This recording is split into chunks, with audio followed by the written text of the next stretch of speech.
Hola, soc la Paula i treballo a la recepció del Centre Jove d'Atenció a la Sexualitat. Aquest vídeo va sobre com acompanyem gent del nostre entorn que pugui estar en situacions de violència masclista. Sovint entenem que la violència masclista és un tema personal.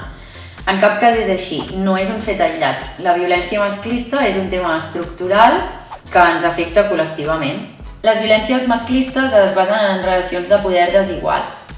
Possiblement, les violències que se'ns fan més evidents són les violacions i els feminicidis, però hi ha moltes formes d'exercir aquesta violència i majoritàriament aquestes maneres d'exercir violències estan invisibilitzades, legitimades i naturalitzades per la majoria de la societat. La naturalització i la normalització de les violències masclistes sustenten el patriarcat. Si entenem que la violència masclista no és un cas aïllat ni un tema personal, sinó un tema que ens afecta com a comunitat, tinguem un paper actiu i decisiu per fer-hi front, prevenir-les i donar-los resposta. Pot ser que gent del nostre entorn, companyes, amigues, familiars, estiguin visquent una situació de violència masclista.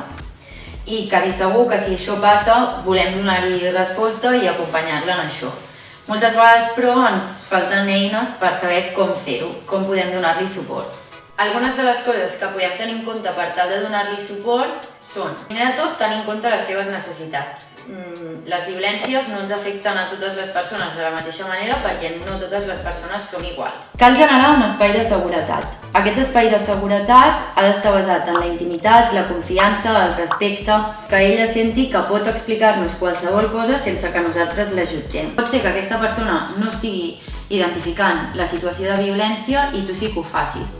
Tot i això, confrontar-la no l'ajudes de cap manera i la treus d'aquest espai de seguretat. Maneres per intentar confrontar la situació de violència sense fer-ho d'una manera explícita podrien ser parlant-li de relacions sanes des del respecte, l'estima, l'escolta, la confiança, etc. En tot cas, qui ens salva sempre són les amigues. Erradicar les violències masclistes ha de passar per un abordatge col·lectiu, enfortint-nos i empoderant-nos com a comunitat.